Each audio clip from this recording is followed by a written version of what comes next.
a finales de los años 1700, más de 50.000 africanos eran llevados como esclavos al Nuevo Mundo. Y justamente en ese tiempo, en esa época, nació William Wilberforce, el 24 de agosto de 1759, en Yorkshire, Inglaterra. Él era el único hijo varón de 4, había 3 hermanas, de una rica, muy rica familia de mercaderes.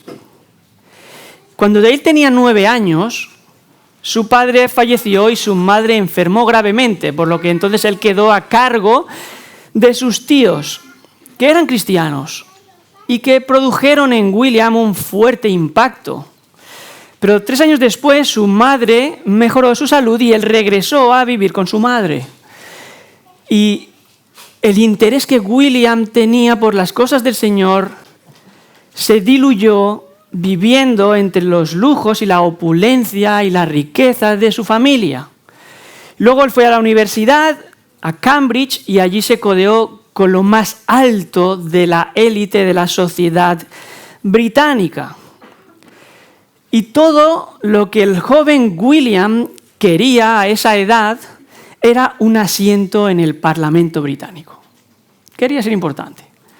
Él escribe de ese tiempo porque él lo consiguió. Con 21 años, él obtuvo su asiento en el Parlamento gracias a su ingenio, a su oratoria y también a la posición de su familia. Y él dice de esos años: no hacía nada por ninguna causa y solo amaba mi propia distinción. Sin embargo, en un viaje de ocio por Europa en el 1785, el vacío de su lujosa vida hedonista comenzó a roer su alma y lo sumió en la depresión. Y una serie de circunstancias dadas por Dios le hicieron volver de nuevo a la Biblia, a la palabra de Dios. Y un año después, William salió de su depresión cuando entregó su vida únicamente a Jesucristo como Señor y Salvador. Y aunque entonces él quiso dejar la política por todo lo que había alrededor, un gran amigo suyo, otro cristiano llamado John Newton, ex traficante de esclavos, le instó a utilizar su posición, su influencia y los dones que el Señor le había dado para la gloria de Dios en el Parlamento. Y William Wilberforce, aquel que había escrito que no hacía nada salvo por su propia gloria, escribió entonces: espero vivir ahora más para la gloria de Dios y el bien de mi prójimo. Y poco después, William comenzó una gran batalla contra la esclavitud. Y por más de 20 años, él estuvo promoviendo leyes y enmiendas en contra de la esclavitud, que eran constantemente rechazadas en el Parlamento por todos sus adversarios políticos. Y llegó un momento en que su vida corría verdaderamente peligro. Sin embargo, él perseveró y continuó. Y hermanos, en 1833, en julio, 3 días antes de su muerte, la ley prohibiendo la esclavitud y emancipando a todos los esclavos fue aprobada en todo el Imperio Británico.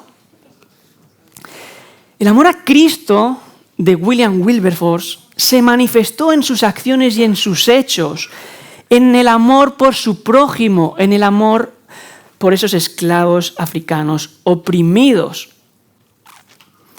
Y ese es el punto central del mensaje de esta mañana, que lleva por título: amemos de hecho y en verdad.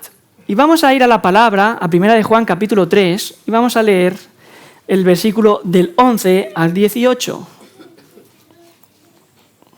1 de Juan 3, del 11 al 18.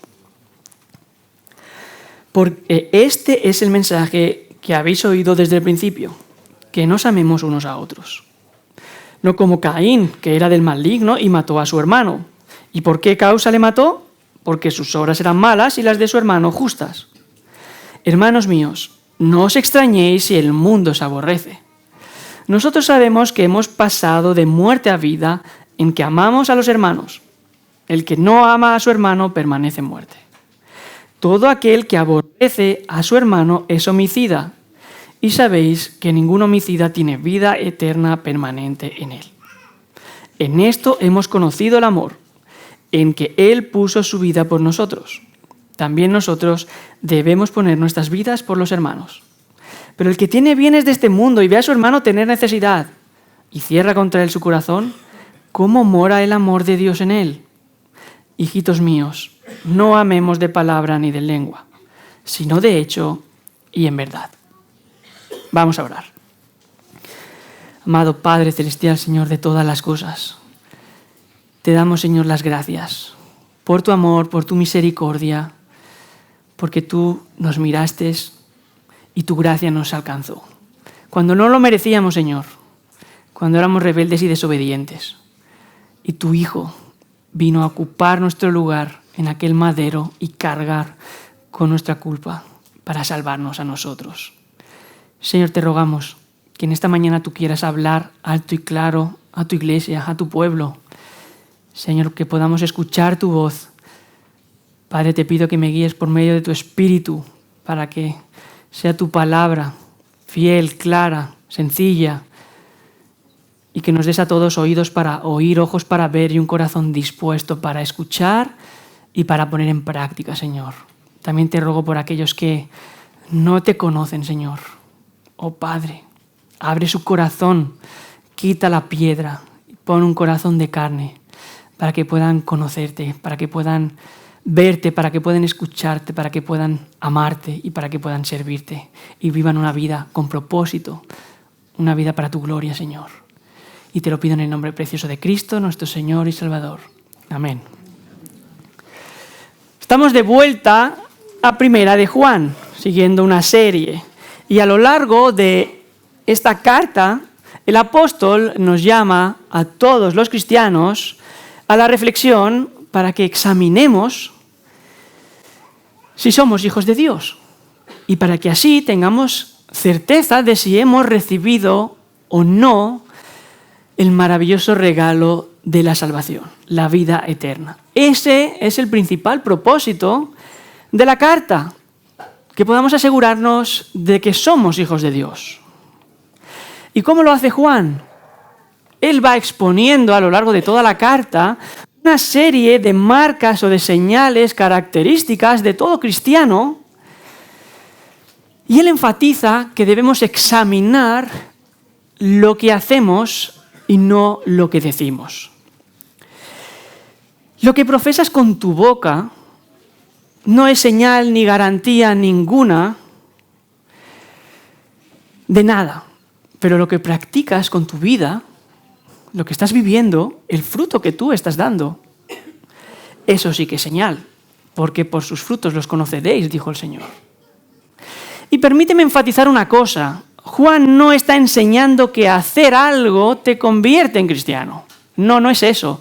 Él no está diciendo que confesar tus pecados, andar como Cristo, no amar el mundo, obedecer los mandamientos de Dios, amar a los hermanos, practicar la justicia y no el pecado, no quiere decir que hacer estas cosas te hagan cristiano, sino que haces estas cosas porque ya eres un cristiano.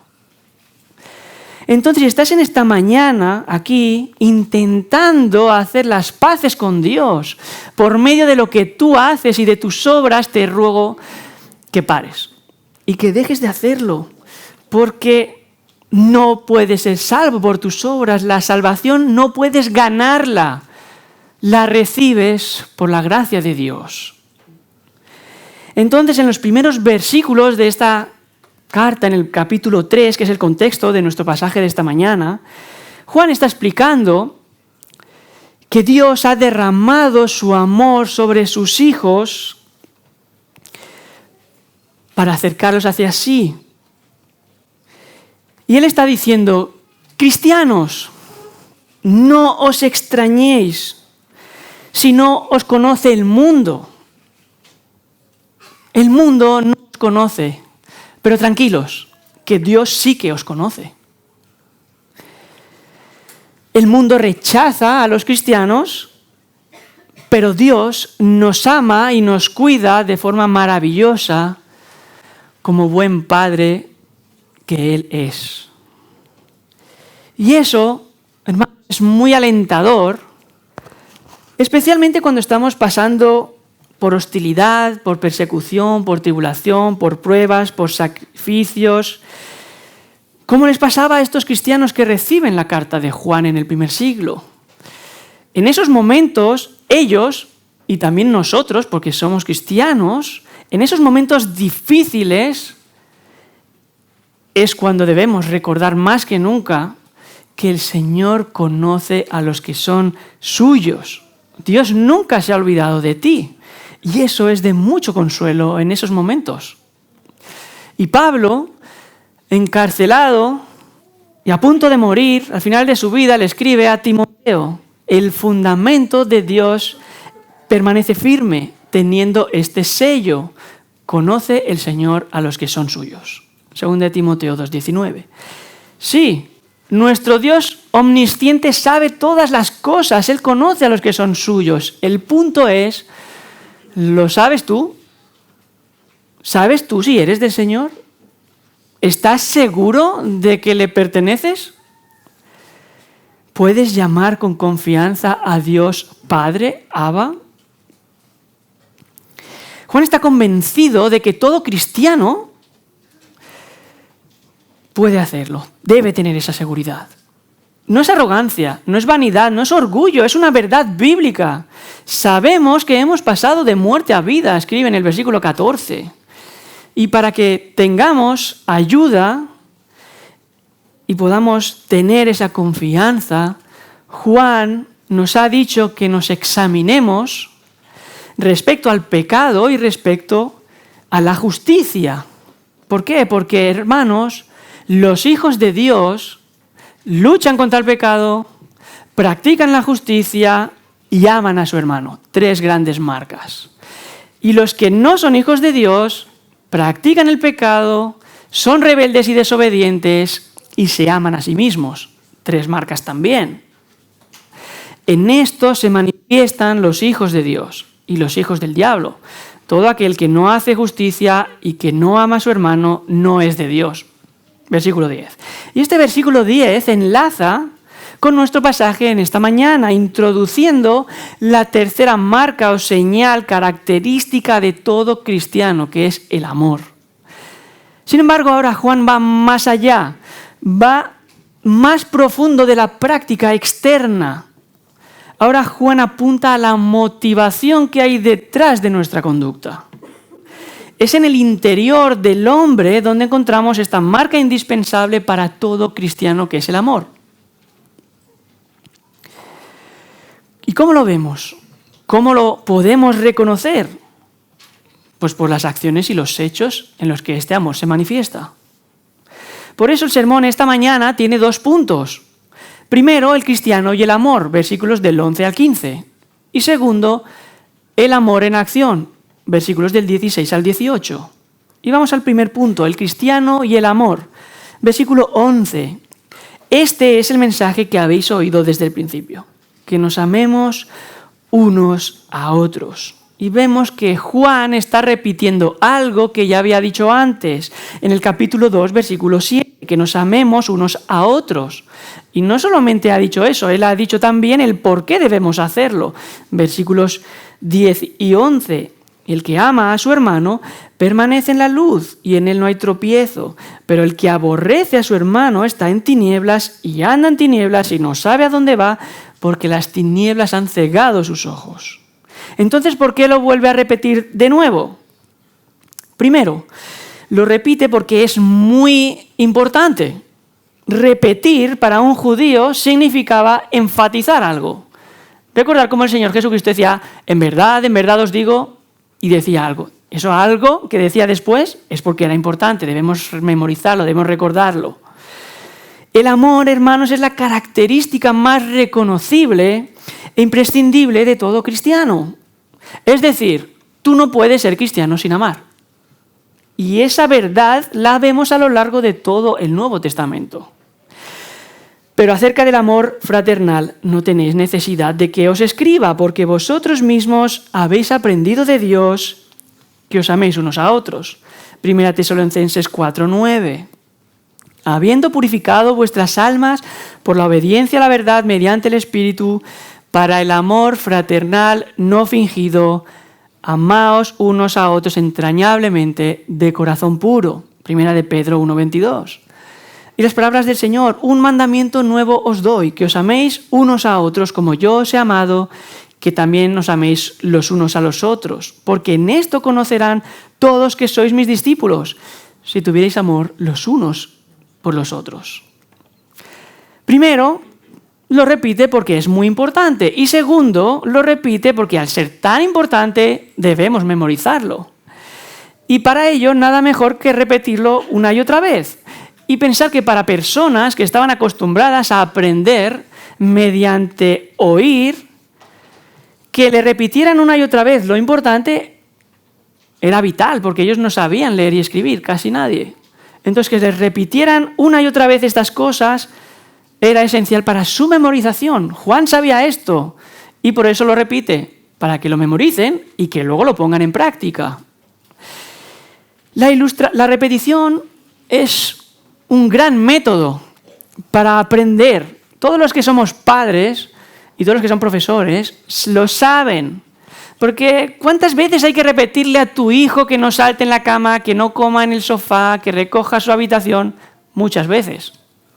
¿Y cuántas veces hay que decirle a tu hijo joven o tu hija jovencita que manden un WhatsApp cuando han llegado a casa de su amigo? O que te llamen cuando salen del instituto para saber que vienen para casa?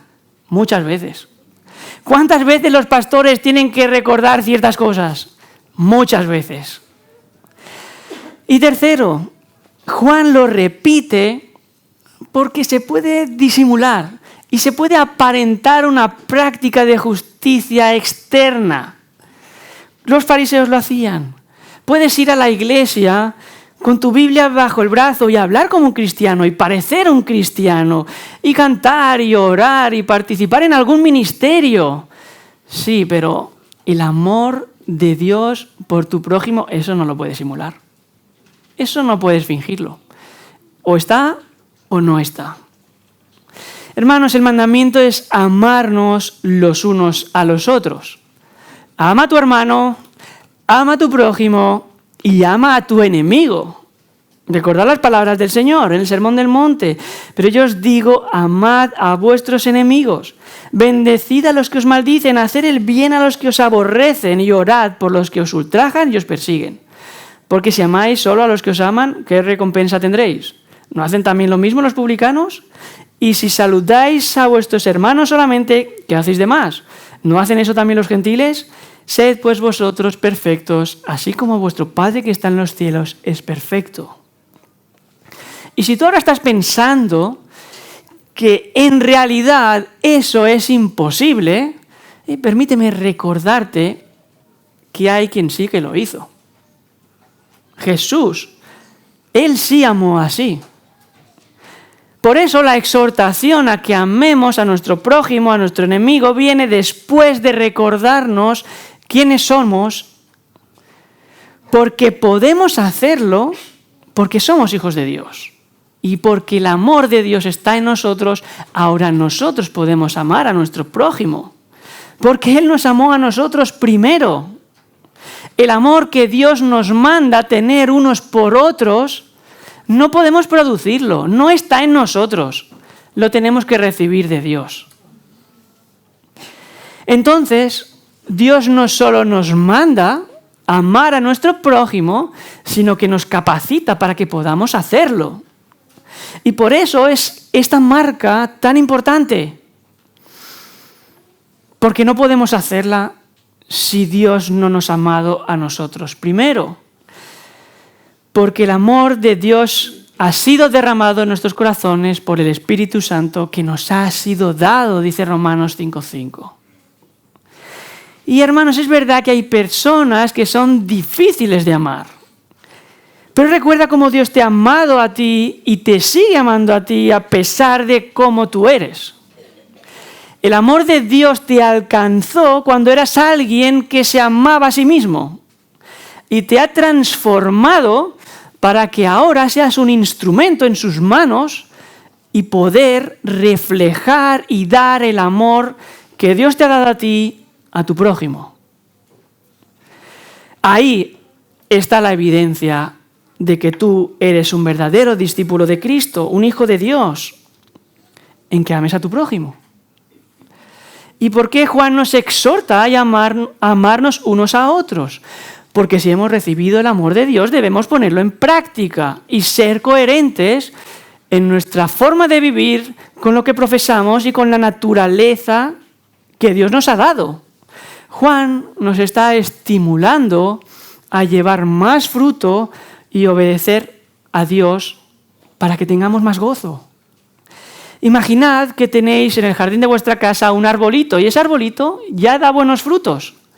Pero vais al arbolito y caváis alrededor, removéis la tierra, quitáis las piedras para que las raíces puedan crecer más profundo y le ponéis abono y le regáis con frecuencia y quitáis los bichos que salen. Incluso podéis hablar y cantarle al arbolito. ¿Para qué hacemos eso? Para que ese arbolito que ya tiene buen fruto, dé más fruto todavía.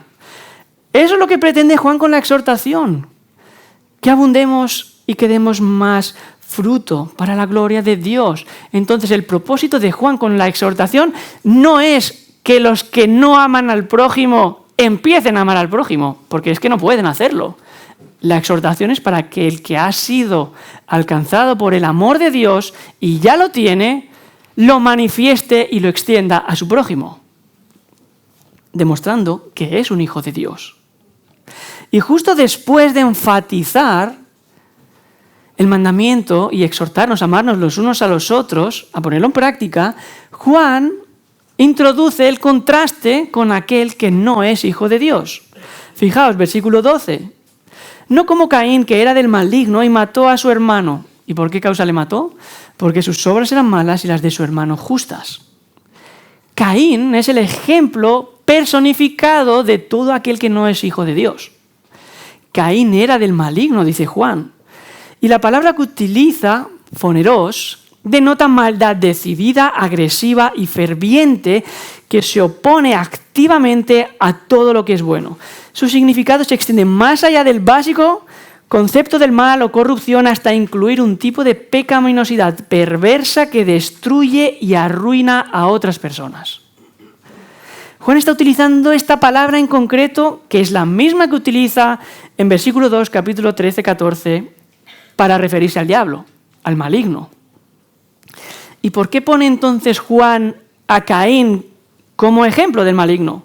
Porque él es el primer homicida, el primer asesino de la Biblia. Y la palabra que utiliza aquí, el original, implica una muerte violenta, con intencionalidad, con ensañamiento. Y una traducción más literal sería una masacre, una degollarle, una carnicería. Dice MacArthur sobre este pasaje, es como si Caín, intensamente resentido y celoso porque su sacrificio inferior fue rechazado por Dios, mientras que el de Abel fue aceptado, hubiera rajado violentamente la garganta de su hermano, convirtiéndolo así de modo insolente en su sacrificio de reemplazo. ¿No te gusta mi sacrificio? ¿Quieres uno valioso? Toma otro, el de mi hermano. El asesinato de Abel muestra el interior de Caín. Su orgullo, su odio, sus celos, su envidia, y revela su corazón egoísta. Manifestación de la naturaleza que él tenía, la misma naturaleza malvada que su padre espiritual, el diablo. Y Caín representa a todos aquellos que no han nacido de Dios y que son del maligno, homicida desde el principio. Caín no se convirtió en hijo del maligno por matar a su hermano. Que matar a su hermano hizo evidente que era hijo del maligno. Que andaba en tinieblas. Porque asesinar es la máxima expresión de odio, que es lo opuesto del amor. El asesinato es la mayor manifestación de la ausencia de amor en un corazón. Vamos a detenernos un momento aquí para profundizar un poco en las características de aquellos que son representados por Caín.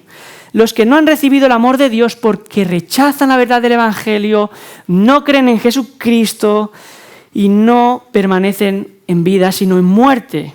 No tienen vida eterna en ellos, dice Juan. Son aquellos que viven en el reino del maligno, bajo su dominio, esclavos de sus deseos egoístas y pecaminosos. Y la gran característica de este tipo de vida es que es una vida centrada en uno mismo. Es una vida egoísta, desobediente, rebelde. Y analicemos los frutos y las evidencias que este tipo de vida da siguiendo el ejemplo de Caín. La narración la tenemos en Génesis 4, versículos del 3 al 15. No lo vamos a leer, conocéis el pasaje. Así que vamos a hablar un poquitín ahí de cómo se evidencia. Y la fe es la fe de Abel lo que hizo que su ofrenda fuera agradable y excelente a Dios, dice Hebreos 11:4. ¿Por qué? Porque ofreció a Dios lo mejor, lo más excelente, lo más gordo de sus primogénitos, lo más valioso que él tenía. Se lo dio a Dios, evidenciando que en su corazón Dios era precioso y valioso. En cambio, la falta de fe de Caín hizo que trajera frutos de la tierra cualquiera y que se quedaran los mejores frutos de la tierra para él, porque evidenciaba que en su corazón egoísta lo más importante y lo más valioso era él mismo.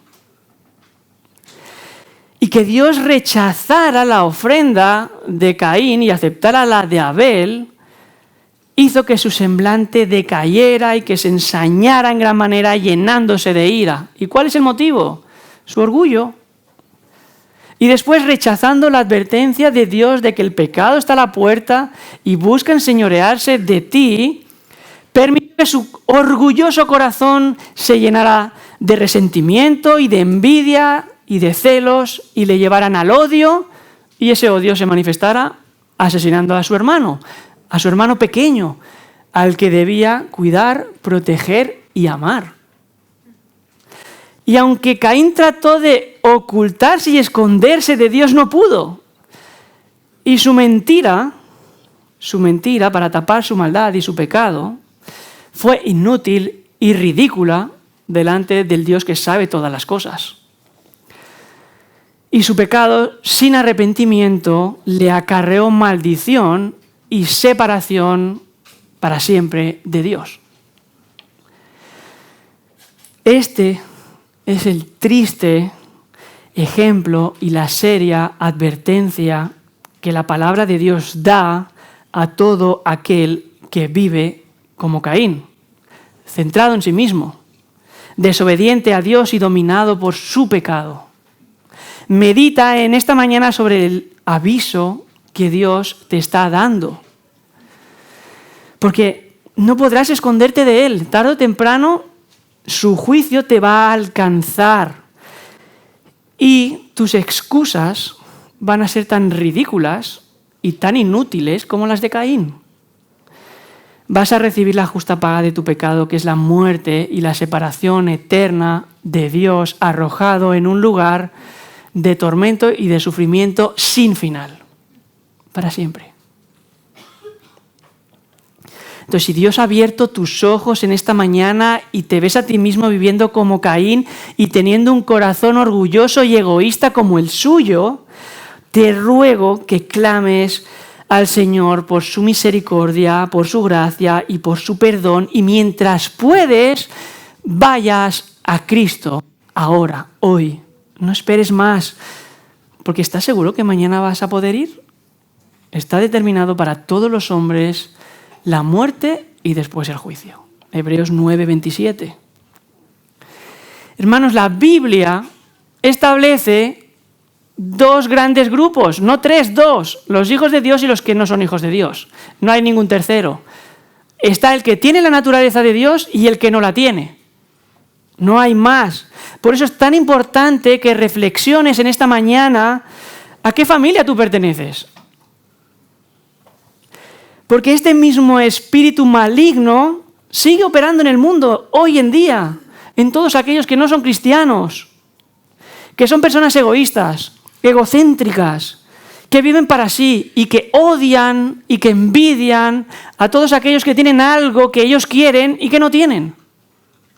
Y si no, ved cómo se manifiesta en cómo hablan unos de otros, cómo se miran, cómo se tratan. Ahí se manifiesta la crítica, los celos, la envidia, la ira, el orgullo, la murmuración.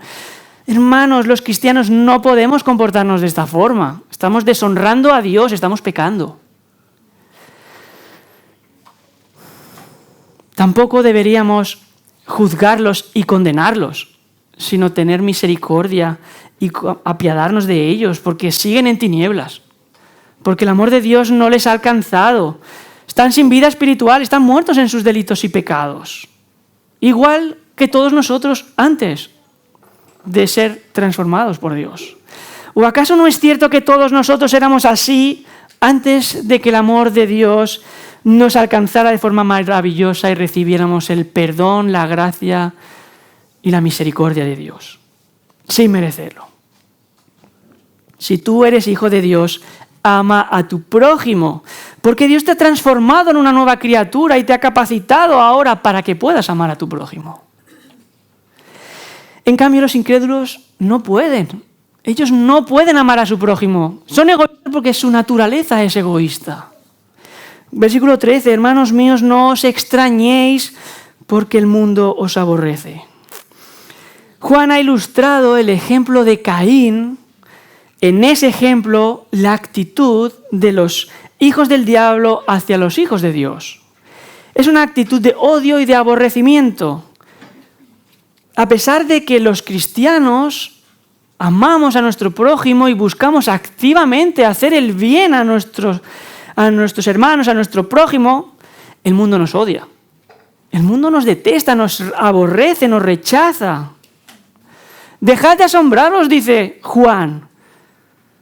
¿Por qué esta sorpresa? El mundo nos odia y eso es lo que debemos esperar porque muchos ejemplos tenemos. Caín odiaba a Abel y lo asesinó. Los hermanos de José odiaban a su hermano y querían matarlo. Saúl odiaba a David y quería matarlo. Y su perverso hijo Absalón quería matar a su padre.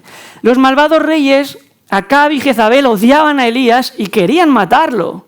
Y de hecho todos los profetas fueron perseguidos y rechazados por su propio pueblo. Y la lista puede seguir. Herodes y Herodías decapitaron a Juan el Bautista. Y Esteban fue apedreado. Y Pablo fue de todo. Y todos los apóstoles fueron martirizados y perseguidos. ¿Por qué los odiaban? ¿Había algo malo en ellos? Los odiaban como Caín odiaba a su hermano. Y Caín odiaba a su hermano no porque hubiera algo malo en Abel, sino porque la justicia de las obras de Abel hacía brillar su propia injusticia, su propia maldad. Y eso era insoportable para su corazón egoísta y arrogante. Saúl aborrecía a David por los celos y la envidia, pero David no levantó su mano contra Saúl cuando tuvo oportunidad de hacerlo. Acab y Jezabel odiaban a Elías porque continuamente estaba demostrando la falsedad y la inutilidad de la idolatría a Baal. Por eso querían matarlo. Un verdadero cristiano es una molestia permanente para un impío, porque está revelando continuamente su injusticia y su maldad. Por eso nos detestan, por eso nos odian. Y tenemos el ejemplo más claro en el de nuestro Señor Jesucristo. Él fue odiado por su propio pueblo y quisieron matarle incluso después del primer sermón que les dio. Lo encontramos en Lucas capítulo 4. Quisieron matarle tirándolo por una montaña en el primer sermón que Él les dio. Lo querían matar. Jesús, Dios mismo encarnado, manso y humilde de corazón, quien siempre hizo el bien, en quien jamás hubo engaño en su boca, porque Él es sin pecado, Él fue crucificado. Si el mundo os odia, en sus palabras, sabéis que me ha odiado a mí antes que a vosotros. Si fuerais del mundo, el mundo amaría lo suyo. Pero como no sois del mundo, sino que yo os elegí de entre el mundo, por eso el mundo os odia. Juan 15, 18 y 19. el mundo odia a los cristianos por el simple hecho de que somos cristianos, de que el amor de Dios nos ha alcanzado, nos ha transformado y que Cristo, a quien el mundo odia, vive en nuestro interior. Por eso nos aborrecen, por eso nos detestan. Dejad de sorprenderos, dice Juan. Dejad de buscar encajar en este mundo. Ama a tu hermano, ama a tu prójimo, ama a tu enemigo, porque así el amor de Dios resplandecerá en vosotros. Y no esperes que el mundo haga lo mismo contigo, porque no pueden. Ellos nos aborrecen, nos odian. ¿Y por qué lo hacen? Lo hacen porque no podemos reírnos con sus chistes obscenos y blasfemos. Y porque no podemos disfrutar de las mismas groserías que ellos disfrutan. Y no podemos participar de su desobediencia y de sus rebeldías, ni las celebramos ni las aplaudimos. No aprobamos las cosas que ellos llaman buenas, como por ejemplo la eutanasia, la ideología de género, los matrimonios entre personas del mismo sexo, el aborto, el sexo prematrimonial, todo tipo de inmoralidad, fornicación, lujuria, inmundicia, borracheras. Nosotros no participamos, los cristianos, de todas esas cosas. A lo malo le llamamos malo y por eso ellos nos odian, porque ellos le llaman bueno. Cristo ya nos avisó de todo esto. Y Pablo también nos avisó, él dijo, pero como entonces el que había nacido según la carne perseguía al que nació según el Espíritu, así también ahora. Gálatas 4:29. Hermanos, según la lista mundial de persecución, el año pasado en el mundo fueron asesinados 13 cristianos por su fe cada día. En todo el 2023, 4.998 cristianos fueron asesinados por causa de su fe. 4.125 cristianos fueron detenidos por causa de su fe y 14.766 iglesias cristianas fueron atacadas. Hoy en día, en el mundo, 1 de cada 7 cristianos sufre persecución. 1 de cada 5 en África, 2 de cada 5 en Asia, 1 de cada 16 en América Latina. Hermanos, estos son datos del 2023, no de la Edad Media. 2023. Juan nos dice que no nos sorprendamos porque el mundo nos aborrece, por causa de nuestra fe. Al contrario, deberíamos alegrarnos, porque si nos persiguen por nuestra fe, señal inequívoca de que somos hijos de Dios, de que tenemos el amor de Dios y hemos pasado de muerte a vida. Eso es lo que está diciendo Juan. Versículos 14 y 15. Nosotros sabemos que hemos pasado de muerte a vida en que amamos a los hermanos. El que no ama a su hermano y permanece en muerte. Todo el que aborrece a su hermano es homicida. Y sabéis que ningún homicida tiene vida permanente en él. ¿Cómo sabemos que hemos pasado de muerte a vida? Porque amamos a los hermanos, amamos a nuestro prójimo, al que el mundo odia, detesta y aborrece. ¿Y recuerdas lo que pensabas sobre Dios y sobre los cristianos antes de recibir el amor de Dios y conocer a Dios? Y compáralo con lo que piensas de Dios y de los cristianos ahora. Y si es lo mismo, tú no has nacido de nuevo. Imposible. Porque si no amas al hermano al que tú ves, ¿cómo vas a amar a Dios al que tú no ves? Deja de autoengañarte. Reflexiona sobre ello. Y hermano, ten en cuenta, ten presente que la indiferencia no es más que falta de amor a tu prójimo.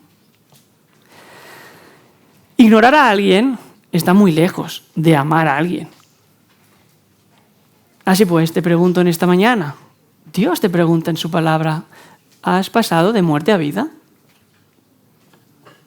Porque Juan dice, sabemos que hemos pasado de muerte a vida. Para enfatizar que debemos tenerlo por cierto y por seguro, aun a pesar de que sea contrario a la naturaleza. La naturaleza, el ciclo natural es vives y mueres. En cambio, el cristiano es al revés. Mueres y luego vives. Mueres a ti mismo para vivir para Cristo, unido a Él, porque así tienes vida eterna. En Él está la vida eterna. Y esa vida que tenemos en Cristo se manifiesta en que amamos a los hermanos. En cambio, los hijos del diablo no pueden amar. Ellos aborrecen a los cristianos, evidenciando que permanecen en muerte. Dan prueba de que no tienen vida eterna en ellos. Es verdad, tienen una vida física, una vida que la Biblia compara con el vapor, con la neblina, porque viene un momento y enseguida se va. Es una vida temporal, pasajera, y sin embargo ellos se aferran a esa vida temporal como la única que tienen. Por eso piensan, vive el presente, vive el aquí, vive el ahora, carpe diem, porque no tienen ninguna esperanza eterna en ellos. Están muertos espiritualmente. Hermanos, todo el que aborrece a su hermano es un homicida. Y Dios condena el odio en el corazón de cualquier hombre, porque revela la falta de amor. Jesús, en el Sermón del Monte, estaba enseñando que no hace falta matar a tu hermano, porque el que odia a su hermano, para Dios, ya es un asesino. La maldad se puede manifestar con la boca, con las manos, con el pensamiento, pero el centro y el origen sigue siendo el mismo. Un corazón egoísta que se ama a sí mismo y que no ama a nadie ni a nada salvo a sí mismo. Todo aquel que tiene un corazón como este, sin amor, salvo para sí mismo, no tiene vida eterna permanente en él. Está perdido y condenado a menos que se arrepienta y venga a Cristo. No hay otro camino, no hay otra solución. Tienes que ir a Cristo en fe y arrepentimiento. Y Juan ha dejado ya claro que los cristianos tienen vida eterna, y esta vida eterna se manifiesta en el amor que tienen unos por los otros, mientras que el mundo aborrece y detesta a los cristianos. Por eso el amor es tan buena señal para poder evaluar si tú eres un hijo de Dios o no lo eres, si tu esperanza es sólida o no lo es. Pero ¿cómo luce ese amor cristiano? ¿Cómo lo vemos en la práctica? ¿Cómo se manifiesta ese amor en la acción? Ese es el punto 2 del mensaje de esta mañana. El amor en acción. Versículos del 16 al 18. En esto hemos conocido el amor, en que Él puso su vida por nosotros. También nosotros debemos poner nuestras vidas por los hermanos. Pero el que tiene bienes de este mundo y ve a su hermano tener necesidad y cierra contra él su corazón, ¿cómo mora el amor de Dios en él? Hijitos míos, no amemos de palabra ni de lengua, sino de hecho y en verdad. Y ahora Juan está pasando de la teórica a la práctica, a la aplicación de lo que ha estado diciendo hasta ahora. Porque como cristianos no podemos contentarnos simplemente con creer algo. El conocimiento tiene que movernos a hacer algo, a ponerlo en práctica. Y fijaos que lo primero que hace Juan es enlazar el amor con Dios. Y así evita cualquier confusión. En esto hemos conocido el amor, en que Él puso su vida por nosotros. Porque muchos y graves problemas vienen por la redefinición que hace el mundo de lo que Dios ya ha definido. Y el amor es un ejemplo de eso. El mundo define el amor de muchas formas, pero todas tienen algo en común. Lo limitan y lo reducen a un sentimiento subjetivo centrado en lo que uno mismo quiere y lo que uno mismo siente. Y vamos a poner algún ejemplo. El amor romántico. Te quiero por cómo me hace sentir a mí. El amor sexual. Te amo porque tienes algo que yo quiero para mi propia satisfacción y lo quiero ahora. O el amor a un hobby o a un deporte. Amo el fútbol. En realidad amo lo que me proporciona eso y lo que siento mientras lo practico. Fijaos que el denominador común siempre es el mismo. Está centrado en mí y en mis sentimientos. Es un amor egoísta. Sin embargo, Dios define el amor de esta forma. El amor es sufrido, es benigno, el amor no tiene envidia, el amor no es jactancioso, no se envanece, no hace nada indebido, no busca lo suyo, no se irrita, no guarda rencor, no se goza de la injusticia, mas se goza de la verdad. Todo lo sufre, todo lo cree, todo lo espera, todo lo soporta. 1 Corintios 13, 4 al 7. El amor verdadero, el amor de Dios, se centra en el prójimo.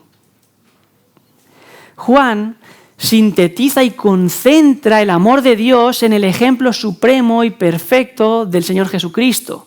Un amor sacrificado, un amor abnegado que busca el bien del otro por encima de uno mismo, por encima de tu propio bienestar, que busca dar sin esperar y recibir nada a cambio.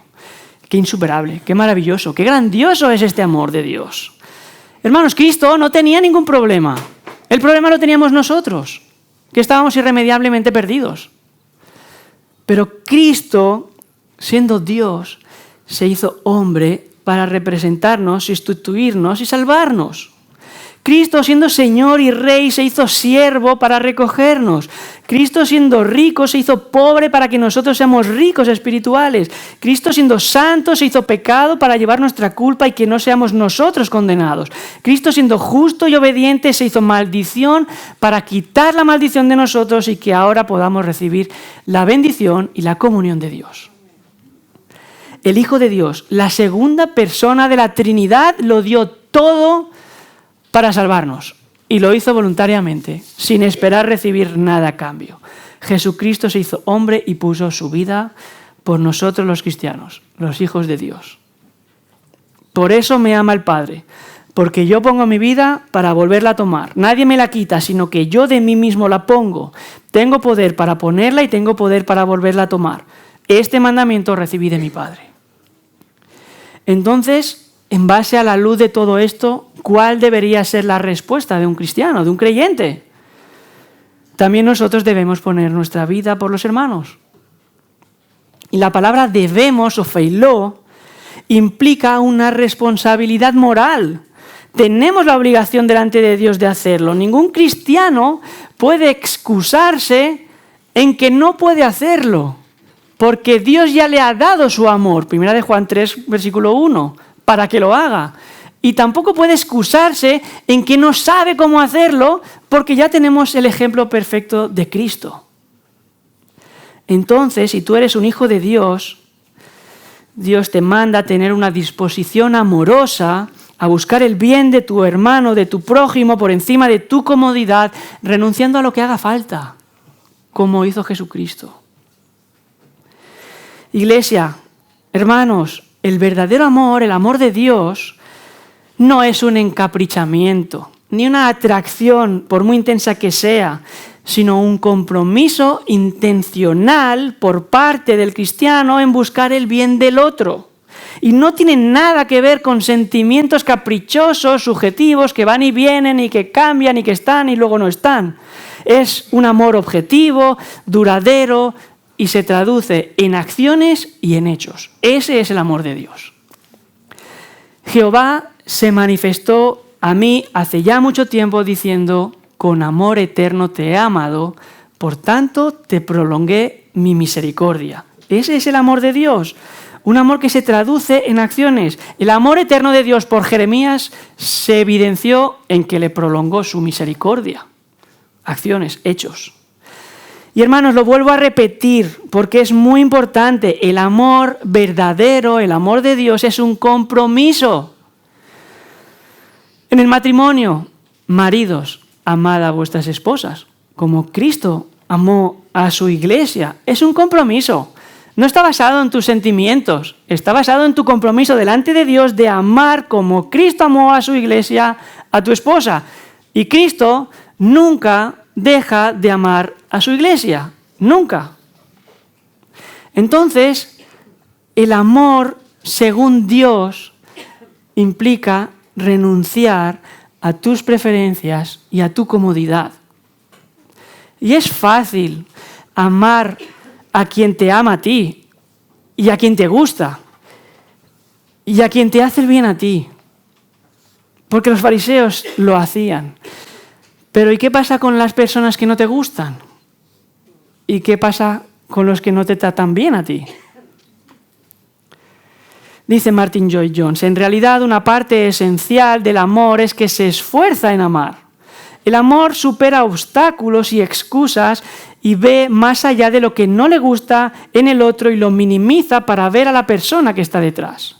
Amar a aquellos que no nos gustan significa que los tratamos como si nos gustaran. Elegimos voluntariamente comportarnos cariñosamente con ellos, aunque no nos gusten. ¿Y qué hace alguien del mundo cuando a alguien no le gusta o cuando a alguien le trata mal? Cuando a alguien no le gusta, le ignora. Paso de ti. Y cuando le trata mal, te la devuelvo. Y si puedo, el doble de gorda. Eso es lo que hace el mundo, hermano. Nosotros no podemos hacer eso. No podemos comportarnos así. Así se comportan los que no conocen a Dios.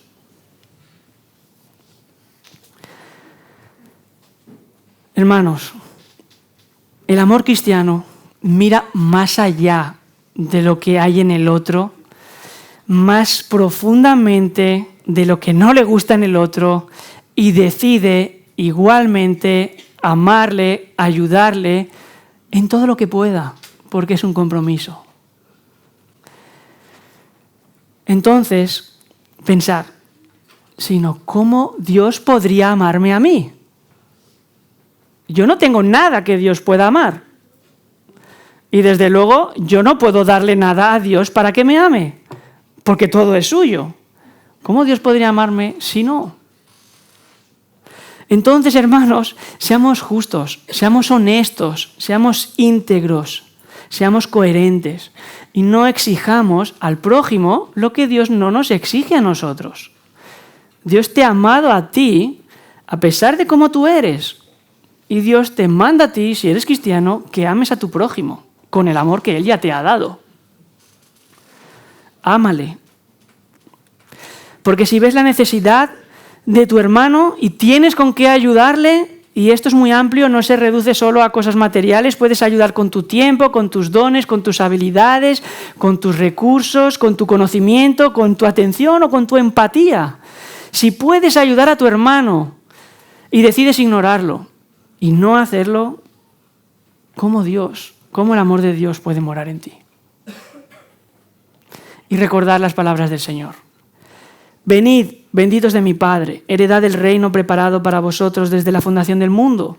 Porque tuve hambre y me distes de comer, tuve sed y me distes de beber, fui forastero y me recogistes, estuve desnudo y me cubristes, enfermo y me visitastes en la cárcel y vinistes a mí. Entonces los justos le responderán diciendo, Señor, ¿cuándo te vimos hambriento y te sustentamos? ¿O sediento y te dimos de beber? ¿Y cuándo te vimos forastero y te recogimos? ¿O desnudo y te cubrimos? ¿O cuándo te vimos enfermo o en la cárcel y vinimos a ti? Y respondiendo el rey les dirá, de cierto os digo que en cuanto lo hicisteis a uno de estos mis hermanos más pequeños, a mí me lo hicisteis. Mateo 25. En el versículo 18, Juan concluye todo su pensamiento y toda esta sección con una corrección. Hijitos míos, no améis de palabra ni de lengua, si de hecho y en verdad. Dios nos manda que seamos coherentes entre lo que profesamos y lo que practicamos, lo que hacemos. Porque el amor verdadero se manifiesta en hechos y acciones. Las palabras que nunca se traducen en acciones no valen para nada, no tienen valor. El hijo aprobado fue el que, aunque dijo que no iba a ir, luego fue a trabajar a la viña del Padre. No el que dijo, iré, pero luego no fue.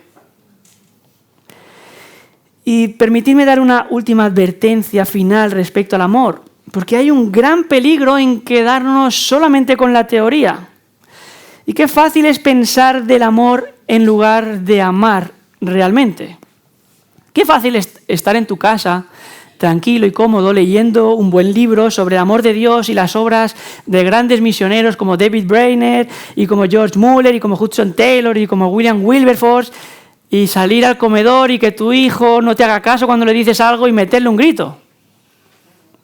Y qué fácil es venir a la iglesia y escuchar una prédica del amor de Dios y sales de aquí lleno y flotando y levitando hasta que llegas al vestíbulo y un hermano no te saluda porque no te ha visto, porque va con prisas, y te irritas y te ofendes. Y qué fácil es cuando un ministerio te pide que hagas algo, un servicio de esos que no se ven, pero que son necesarios, y cómo cuesta responder a eso, ¿verdad? Qué fácil es amar en tu mente, sin ponerlo en práctica. Hermanos, recuerda que Dios te llama a amar de hecho y en verdad. Y eso nunca va a ser cómodo. Nunca va a ser sencillo, porque el amor verdadero, el amor de Dios es un amor sacrificial. Y dice C.S. Lewis con la mordacidad que él tenía: es más fácil entusiasmarse con la humanidad en general que amar a hombres y mujeres en forma individual, especialmente aquellos que son poco interesantes, exasperantes, depravados o poco atractivos. Amar a todos en general puede ser una gran excusa para amar a nadie en particular. Queridos hermanos, el amor es la marca característica de todos aquellos que forman parte de la familia de Dios. Así que profesar que amas a tu prójimo no sirve, no basta, porque las palabras no prueban ese verdadero amor. Ese verdadero amor se manifiesta y se prueba en tus hechos y en tus acciones. Porque de tal manera amó Dios al mundo que ha dado a su Hijo unigénito para que todo aquel que en el que no se pierda, mas tenga vida eterna. El amor de Dios se manifestó en que Él entregó a su Hijo amado Jesucristo para salvar pecadores que no lo merecíamos. El amor sacrificial es altruista. Esa es la esencia del cristianismo verdadero. El amor. Esa es su mayor característica visible para el mundo. Entonces, da con gozo de lo que Dios te ha dado a ti en abundancia para el beneficio de otros y busca activamente su bien, como hizo William Wilberforce, siguiendo el ejemplo de su Señor y de nuestro Señor Jesucristo. Porque no tienes excusa. Dios te ha capacitado para ello y te ha ordenado hacerlo. Hermanos, amemos de hecho y en verdad. Amén. Vamos a orar. Amado Padre Celestial, gracias, Señor, por tu palabra. Gracias, Señor, por tu amor.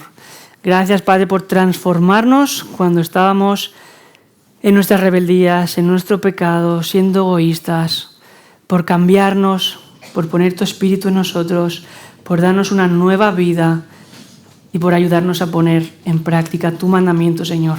Reconocemos que no podemos hacerlo por nosotros mismos y te rogamos que tú nos ayudes a manifestar ese amor tan grandioso y glorioso que tú ya nos has dado, que nos sigues dando, y que no nos lo guardemos, que lo mostremos a nuestro prójimo para manifestar que somos hijos de Dios y que te den gloria a ti, Señor.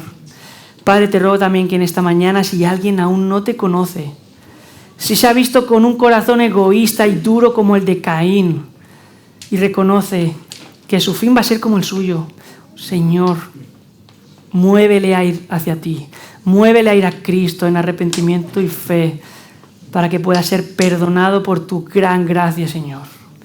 Padre, haz tú esa obra. Salva a los que han de ser salvos.